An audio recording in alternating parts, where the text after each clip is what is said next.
Fjala sot. Mëkat.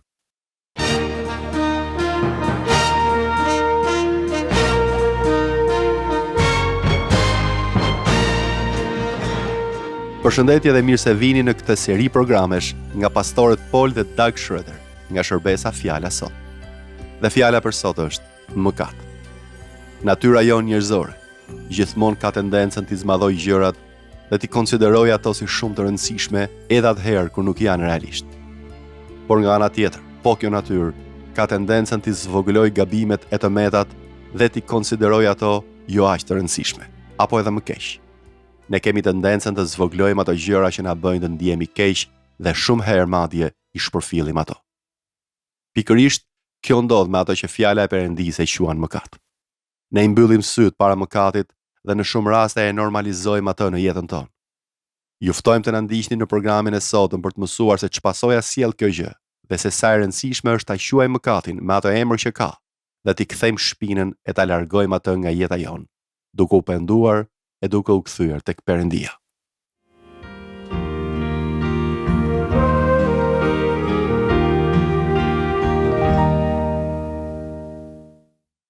Një nga problemet që ne kemi si njerëz mëkatar është se kemi tendencën ta nënvlerësojmë faktin që jemi mëkatar.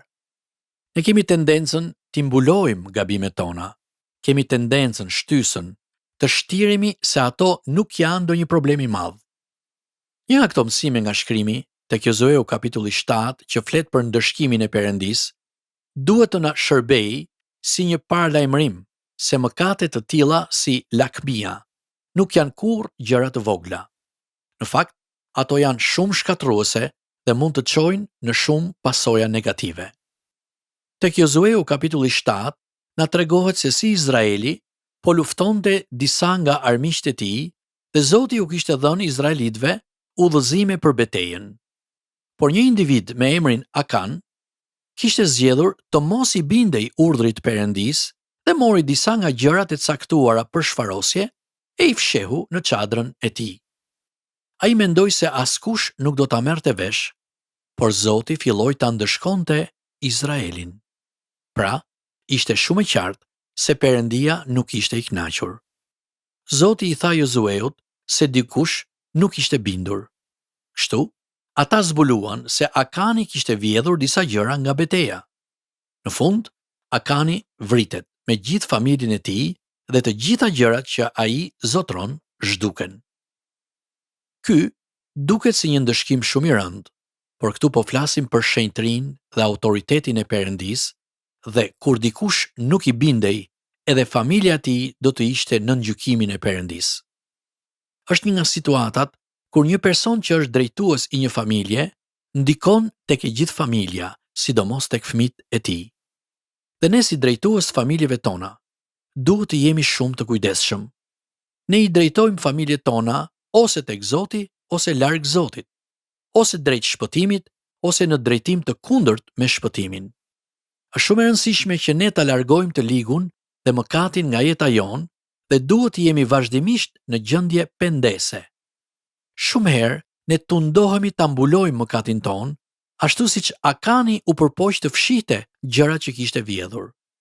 Kjo nuk do të na sjellë rezultate të mira. Nuk mund t'i kemi bekimet e Perëndisë në këtë mënyrë. Në fakt në Bibël ka shumë raste kur njerëzit janë përpjekur të sfidojnë Perëndin ose të kryejnë mëkate dhe kanë përfunduar duke u ndëshkuar. Akani është vetëm një shembull i kësaj dhe mëkati i tij ishte lakmia, dëshira mëkatare. Do të doja ta shpjegoja pak këtë. Lakmia nuk është thjesht dëshira për të patur diçka që dikush tjetër ka. Ajo është një dëshirë mëkatare për të marrë atë që dikush tjetër ka. Le të themi për shembull që dikush ka një biçikletë apo një palë këpucë të bukura. Nuk ka asgjë të gabuar të dëshirosh të kesh edhe ti një biçikletë apo këpucë të ngjashme. Mëkat është kur ti mendon se ai person nuk i meriton ato, por ti i meriton dhe dëshiron t'i kesh. Kjo është lakmi, dëshira mëkatare për t'i marrë ato. Tani, tek Marku kapitulli 9, Jezusi na thot se si duhet ta shohim mëkatin. Ne duhet përpiqemi ta largojmë atë dhe ta heqim nga jeta jonë, pavarësisht se sa e vështirë është. Në vargun 43 të kapitullit 9 të Markut thuhet: Tani nëse dora jote të skandalizon për mëkat, preje. Është më mirë për ty të hysh dorcung në jetë, se sa të kesh dy duar dhe të shkosh në Gehena, në zjarrin e pashueshëm. Dhe nëse këmba jote të skandalizon për mëkat, preje. Është më mirë për ty të hysh i çal në jetë, se sa të kesh dy këmbë dhe të hedhin në Gehena, në zjarrin e pashueshëm. Dhe nëse syri yt të skandalizon për mëkat, nxirre. Është më mirë për ty të hysh me një sy në jetë, se sa të kesh dy sy dhe të hedhin në Gehenën e zjarrit.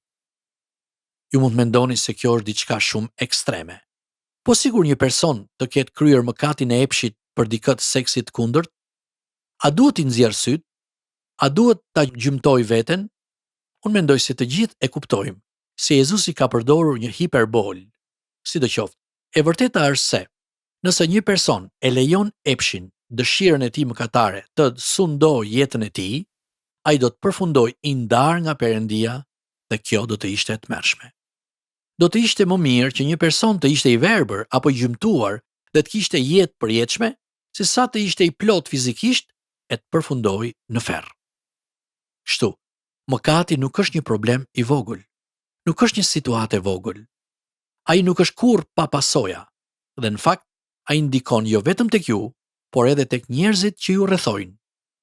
Kjo është një nga gjërat që ne mësojmë nga situata që përmendëm tek Jozue 7. Vjedhja e Akanit nuk ndikoi vetëm tek ai, por tek i gjithë komuniteti i Izraelit.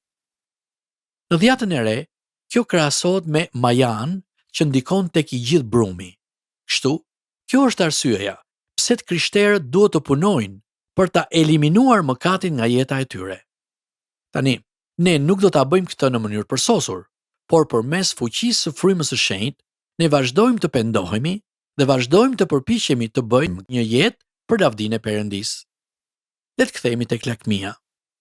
Sot ka shumë tundime për të mirat që ka bota dhe për parat. Ne duhet ta marrim shumë seriozisht atë që thuhet tek e parë Timoteut kapitulli 6. Perëndishmëria është një mjet që sjell dobi të madhe kur njeriu kënaqet me aq sa ka. Sepse ne nuk kemi asgjë me vete në këtë botë dhe është e qartë se prej saj nuk mund të marrim gjë me vete. Por ata që dëshirojnë të pasurohen, bie në tundim, në lak dhe në shumë pasione të parsyeshme dhe të dëmshme, që i plandosin njerëzit në rrënim dhe shkatrim.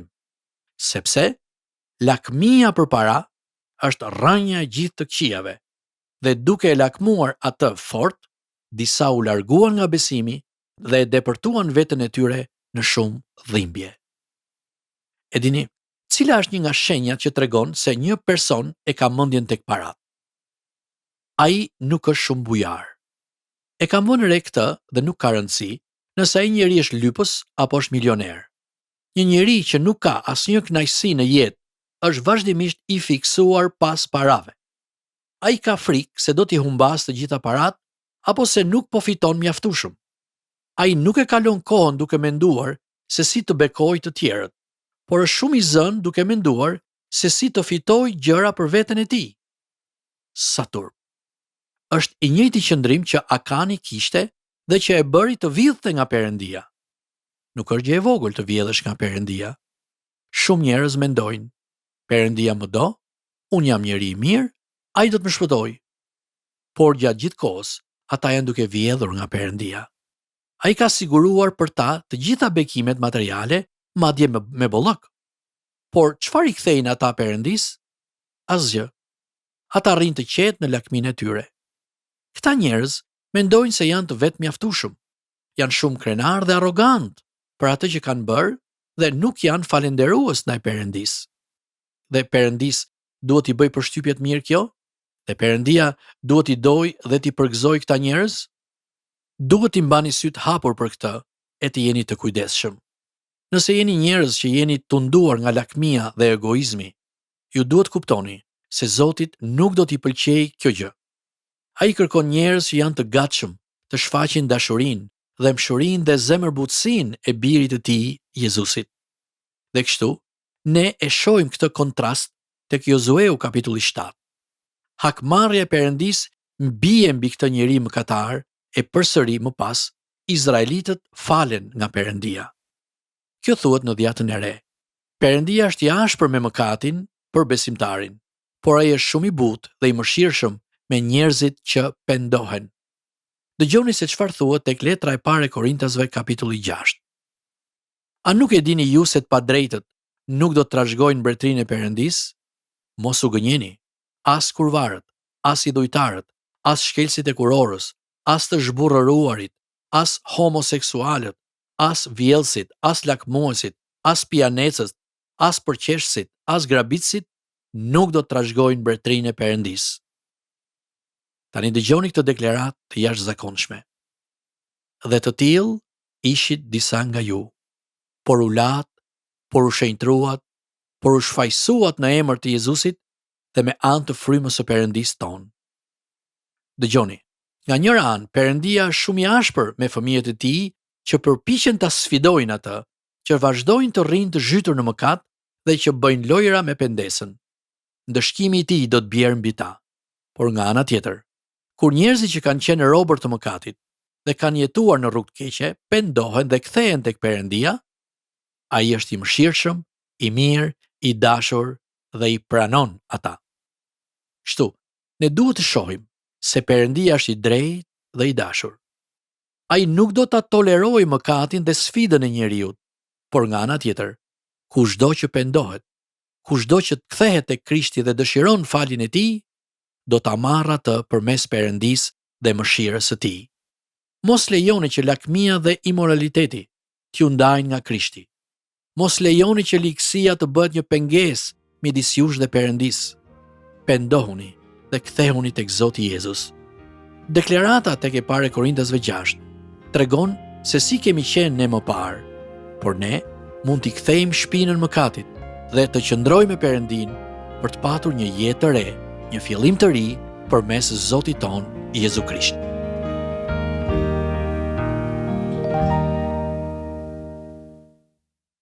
Miq të programit ton, ne shpresojmë dhe lutemi që sot përmes programit ton ju të rishikoni të gjitha ato gjëra që nuk janë siç duhet të jenë në jetën tuaj. Mos ngurroni të shkoni para Perëndisë me këto gjëra dhe të pendoheni e të kërkoni faljen e tij. Përmes Jezus Krishtit që ndërmjetëson për ne tek Ati Perëndi, ju do të faleni dhe jeta juaj do të ndryshojë rrënjësisht. Për të mësuar më shumë për këtë dhe nëse doni të mësoni më shumë për Jezusin, na shkruani në adresën tonë postare TWR Albania, kutia postare 130 Tiranë, ose në email twralbania@gmail.com. Këtë program mund ta dëgjoni në YouTube në kanalin TWR Albania, playlista Fjala Sot 2026.